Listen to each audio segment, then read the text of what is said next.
Narmada Eshala audio సిరీస్కి స్వాగతం. నేను మీ నర్మదా. నేను రాసి మీకు వినిపిస్తున్న భార్యాభర్తల ప్రేమ కథ అగ్రిమెంట్ మ్యారేజ్ భాగం 46. నువ్వు మధ్యలో దూరకు, చిన్నపిల్లవి, చిన్నదానిలా ఉండు. నేనేం చేసినా, ఏం మాట్లాడినా దానికి అర్థం పరమార్థం ఉంటుంది. కాసేపు నోరు మూసుకొని ఉండు అని సమీర నోరు మూయించింది రమణి. చేష్టలు ఉడిగిన వాడిలా తల్లిని కూతుర్ని చూస్తూ ఉన్నాడు ఉదయ్. అమ్మా, మాట్లాడింది చాలు, ఇక వెళ్దాం పదా కోపంతో అన్న సమీర. సారీ ఉదయ్, అమ్మ ఇలా మాట్లాడుతుందని, ఆమె మనసులో ఇలాంటి ఆలోచనలు ఉన్నాయని నాకు తెలీదు. తెలిసి ఉంటే అమ్మను నీ దగ్గరికి పంపేదాన్ని కాదు. ప్లీజ్ మరోలా అనుకోకు, నన్ను క్షమించు అన్న ఆమె తన తల్లిని అక్కడి నుంచి తీసుకెళ్లడానికి ఆమె రెక్క పట్టుకుంది. ఆమె లేవలేదు సరికదా. తన రెక్క పట్టుకున్న సమీర చెయ్యిని విదిలించి కొట్టింది. ఇప్పుడు నేనేం తప్పుగా మాట్లాడానని నీకంత కోపం వచ్చింది? ఉక్రోషంతో రమణి అంటుంటే, అమ్మా ఇక చాలు, ఇంకేం మాట్లాడకు, బాధతో గట్టిగా అరిచింది సమీర. రమణి ఏం చెప్పిందో కొంచెం కొంచెం అర్థమవుతుంటే ఉదయ్ ఆలోచనలో పడ్డాడు. సమీర, ఆంటీని ఏమీ అనకు, తన మనసులో ఉన్నది తను చెప్పింది, ఇందులో తప్పు పట్టడానికి ఏముంది? దాన్ని యాక్సెప్ట్ చెయ్యాలా వద్దా అనేది మన ఇష్టం అన్న అతడు, ఆంటీ నాకు కొంచెం టైం ఇవ్వండి, ఆలోచించుకొని చెప్తాను అన్నాడు. ఏంటి ఉదయ్ నువ్వనేది? అమ్మ ఏదో తెలివి తక్కువతనంతో మాట్లాడితే నువ్వు కూడా దాని గురించి ఆలోచిస్తాను అంటున్నావు. ఇది కరెక్ట్ కాదు. మా అమ్మ అనాలోచితంగా అన్న దాన్ని పట్టుకొని నువ్వు ఆలోచించడం, బాధపడడం నాకు ఇష్టం లేదు. మన స్నేహం చెడిపోవడం అంతకన్నా ఇష్టం లేదు. మా అమ్మ అని ఇలాంటి పనులే చేస్తుంది. అసలు అమ్మకి ఈ విషయం చెప్పడం నాదే బుద్ధి తక్కువ అన్న సమీర. చూడు ఉదయ్, అమ్మకి ఇష్టం ఉన్నా లేకున్నా నీకు నేను హెల్ప్ చేస్తాను. ఇదే నా తుది నిర్ణయం. అందుకు నేను ఎలాంటి కండిషన్ పెట్టను. ఈ ఒక్కసారికి నన్ను నమ్ము. తన మనసులోని మాటని గట్టిగా చెప్పింది సమీర. పెద్దవాళ్ళకి ఇష్టం లేని పని మనమేమీ చెయ్యకూడదు సమీర.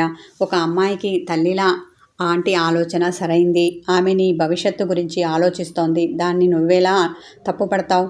ఇక నువ్వు సహాయం చేస్తాను అన్నావు చూడు, అందుకు చాలా థ్యాంక్స్.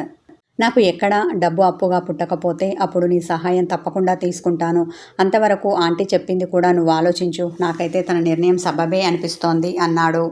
ఇన్ని రోజులు మా అమ్మకే తిక్క ఉంది అనుకున్నాను. ఇప్పుడు నీకు కూడా ఉంది. అది ఎక్కినట్టయింది. మీరు ఏమైనా మాట్లాడుకోండి, నేను వెళ్తున్నా అనేసి అక్కడి నుండి విసవిసా నడుచుకుంటూ తన ఇంటికి వెళ్ళింది సమీర. అలా వెళ్తున్న సమీరను చూసి భారంగా నిట్టూర్చింది రమణి. మరి కాసేపు ఉదయ్తో మాట్లాడి వెళ్ళింది రమణి. ఆ రోజంతా రమణి చెప్పిన విషయం గురించి ఆలోచిస్తూ గడిపేశాడు ఉదయ్.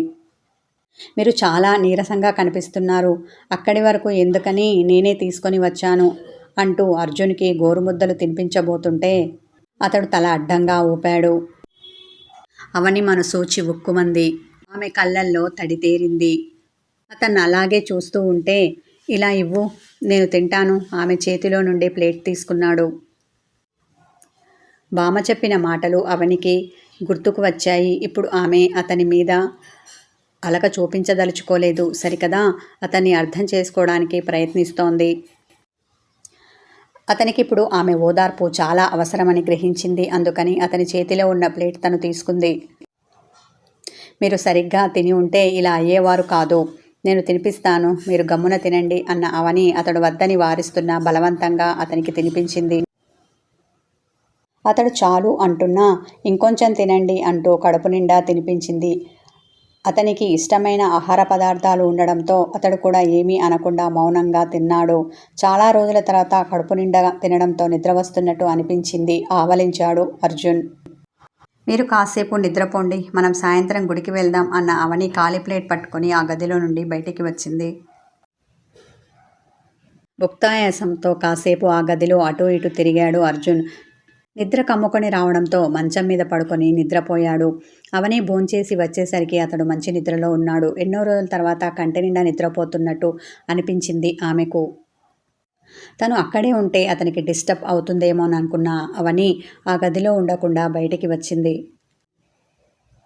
తన తల్లికి కాల్ చేసి అర్జున్ వాళ్ళు వచ్చిన విషయం చెప్పింది. అవునా, అయితే రేపు వచ్చి వాళ్ళని పరామర్శిస్తాను అన్న మధుమతి కాసేపు మాట్లాడింది. ఆ తర్వాత అవని పూజకి కాల్ చేసింది. అవని, రేపైనా ఆఫీస్కు వస్తున్నావా, లేదంటే రానని చెప్పడానికి చేశావా? అలుకగా అడిగింది పూజ. అవని ఏం చెప్తుందో వినకుండానే, నువ్వు లేక నాకొక్కదానికేం తోచడం లేదు, వర్క్ చేయాలని కూడా అనిపించడం లేదు తెలుసా. నాకు కూడా ఆఫీస్ డుమ్మా కొట్టి ఎక్కడికైనా చెక్కేస్తే బాగుండు అనిపిస్తోంది. కానీ ఇద్దరం మానేస్తే మన మేనేజర్ ఊరుకోడు కదా. అందుకే తప్పదని వెళ్తున్నాను. కాల్ లిఫ్ట్ చేయగానే తన మానాన తాను లొడ వాగేసింది పూజ.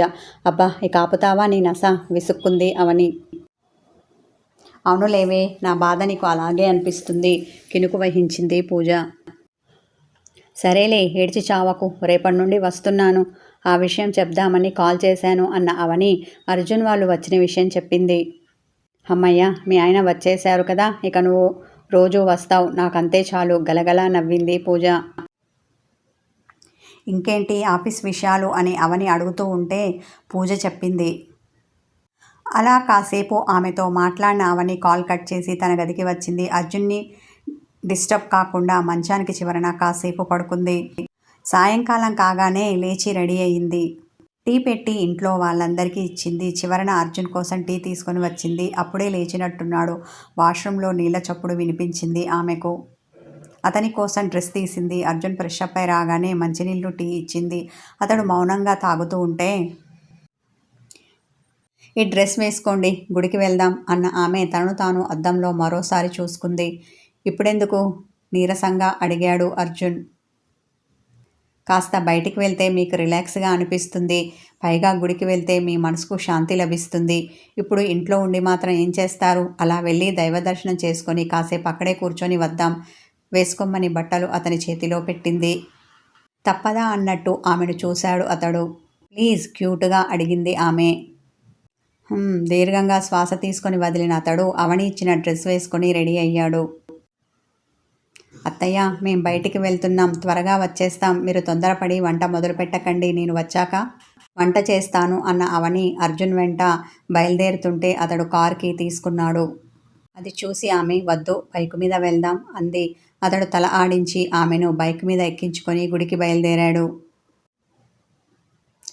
అతని నడుము చుట్టూ చెయ్యి వేసి కూర్చున్న అవనికి క్రితంసారి తను బైక్ ఎక్కినప్పటి జ్ఞాపకం ఆమె మస్తిష్కంలో మెదిలింది. ఆ రోజు ఇద్దరం ఎంత సంతోషంతో ఉన్నాం, ఎంత రొమాంటిక్ మూడ్లో ఉన్నాం, ఏవేవో చిలిపి తలుపులతో ఇల్లు చేరుకున్నాం. కానీ అదంతా ఒక్క ఫోన్ కాల్తో తలకిందులైంది. సుఖం మమ్మల్ని పలకరించకముందే కష్టం కౌగిలించుకుంది. అర్జున్ని కన్నీటితో ముంచెత్తింది. నన్ను బాధాతప్త హృదయరాల్ని చేసింది. మా ఇద్దరి మనోవేదనకి ముగింపు ఎప్పుడో అనుకోగానే భారమైన నిట్టూర్పు ఒకటి ఆమె నుండి వెలువడింది. ఇంతలో గుడి వచ్చింది. ఇద్దరు లోపలికి వచ్చి దేవుడికి దండం పెట్టుకున్నారు. తీర్థప్రసాదాలు తీసుకొని వచ్చిపోయే భక్తులకు కాస్త దూరంగా ఏకాంతంగా ఉన్న ప్రదేశం చూసుకొని కూర్చున్నారు. ఎంతసేపు కూర్చున్నా అర్జున్ ఒక్క మాట మాట్లాడలేదు. తన ఆలోచనలో తానున్నాడు.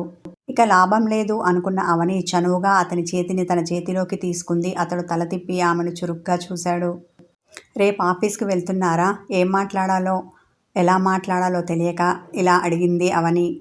వెళ్ళాలి, అతడు ఎటో చూస్తూ అన్నాడు. మీరిలా ఇంకెంతకాలం బాధపడతారు? పోయిన వాళ్ళతో పాటు మనము పోలేము కదా. తను లేదు అన్న వాస్తవాన్ని జీర్ణించుకోవాలి. తనతో గడిపిన జ్ఞాపకాలను గుర్తు చేసుకొని తను ఎక్కడికి వెళ్ళలేదు, మనతోనే ఉంది, మన మధ్యలోనే ఉంది అనుకొని ముందుకు సాగాలి. అంతేకాని భవబంధాలను తెంచుకొని దేవుని దగ్గరికి వెళ్ళిన తనని తలుచుకుంటూ బాధపడితే ఎలా చెప్పండి? ఎంతో మృదువుగా సున్నితంగా అన్న అవని అతని చేతిని ప్రేమతో నొక్కింది. అతడు తల తిప్పి ఆమెను చూశాడు. ఆమె తన పట్ల కనబరుస్తున్న అనురాగానికి చెలించిపోయాడు. నిజమే, కానీ అంత తొందరగా నార్మల్ కావడం అంటే కష్టం. నాకు కొంచెం టైం పడుతుంది. తను నాకు పెద్దమ్మ మాత్రమే కాదు, అమ్మ కన్నా ఎక్కువ అంటుంటే అతని గొంతు దుఃఖంతో కూడుకుపోయింది. మీరు అన్నది నిజమే. మనసుకు చేరువైన వాళ్ళు దూరమైతే ఉండే బాధ వర్ణనాతీతం. అంత తేలిగ్గా మర్చిపోలేం. ఆ విషయం నాకు కూడా తెలుసు. కానీ కొద్ది కొద్దిగా మనమే ఆ బాధలో నుండి బయటపడే ప్రయత్నం చేయాలి. అది మీరు చేయడం లేదు. అందుకే ఇలా అన్నాను అన్న అవని ఓదార్పుగా అతని వీపు నిమిరింది. అతడు తల పంకించాడు. చీకటి పడడంతో ఇంటికి బయలుదేరారు. మరుసటి రోజు ఎప్పటిలా పార్ట్ టైంకి వెళ్ళి అట్నుండి అటు ఆఫీస్కి వచ్చాడు ఉదయ్. అతడు రాగానే అర్జున్ వచ్చిన విషయం తెలిసింది. అతని క్యాబిన్కి వచ్చి ఎలా ఉన్నావు అర్జున్ స్నేహపూర్వకంగా పలకరించాడు అతడు. అర్జున్ తల పంకించి జీవం లేని నవ్వు నవ్వాడు. ఏదో ఫార్మాలిటీ కోసం అడిగాడు కానీ చూస్తేనే తెలుస్తోంది అతడెంత మానసికంగా నలిగిపోయి ఉన్నాడు అనేది. ఏంటో కష్టాలన్నీ వీడికే వస్తాయి మనసులో అనుకున్న ఉదయ్. బీ బేవ్ అర్జున్ అన్నాడు. అలాగే అని తల ఆడించిన అర్జున్ లంచ్లో మాట్లాడుకుందాం అన్నాడు. దాంతో ఉదయ్ తన క్యాబిన్కి వచ్చి పనిలో పడ్డాడు. అలా ఇద్దరు లంచ్ బ్రేక్ వరకు తమ పనులతో తాము బిజీగా ఉన్నారు. పార్ట్ టైం చేయడం మొదలుపెట్టినప్పటి నుండి ఉదయ్కి వంట చేసుకోవడానికి టైం ఉండడం లేదు. దాంతో బయట తినేస్తున్నాడు. ఇప్పుడు కూడా అతడు బాక్స్ తెచ్చుకోలేదు. క్యాంటీన్లో ఫుడ్ తెచ్చుకోవడానికి వెళ్తుంటే ఉదయ్ ఇలా రా పిలిచాడు అర్జున్. ఫుడ్ తీసుకొని వస్తాను చిన్నగా కేక వేశాడు ఉదయ్. అవసరం లేదు నేను తెచ్చాను అన్నాడు అర్జున్. అవునా అనుకుంటూ వచ్చి అర్జున్కి ఎదురుగా కూర్చున్నాడు ఉదయ్. అర్జున్ తెచ్చిన బాక్స్ని ఇద్దరూ పంచుకొని తింటున్నారు. ఈరోజు వంట ఆంటీ చెయ్యలేదు అనుకుంటా.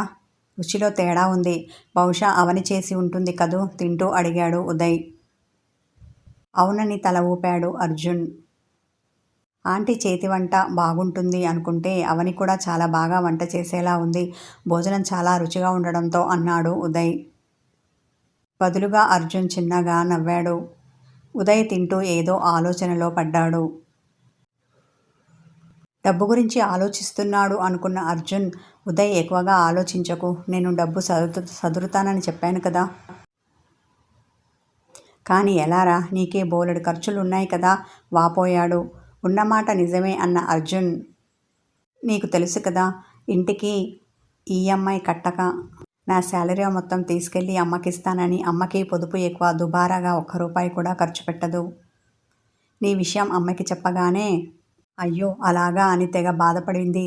అంతేకాదు నా దగ్గర ఉన్నాయి తీసుకెళ్ళి ఇవ్వు అన్నది. నీ దగ్గర నా ఎలా ఆశ్చర్యపోయాను నేను. మీ నాన్న శాలరీతో ఇల్లు మెయింటైన్ చేస్తూ నీ శాలరీతో చిట్టి కట్టాను. ఈ నెల చిట్టి పాట పాడి ఆ డబ్బు తెచ్చి ఇస్తాను తీసుకెళ్ళి ఇవ్వు అన్నది.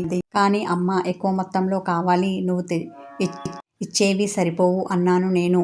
ఉన్నంత వరకు ఇవ్వు, మిగతాది మరెప్పుడైనా చూద్దాం అంది. అందుకే చెప్తున్నాను నువ్వు ఎక్కువ ఆలోచించకు. ఎలాగైనా ఈ వీక్లో నీకు డబ్బు ఇస్తాను, తీసుకెళ్ళి ఊర్లో పొలం వాళ్ళకి కట్టేసి ఆ పొలం వాపస్ తీసుకో అన్నాడు అర్జున్. కథ కొనసాగుతుంది.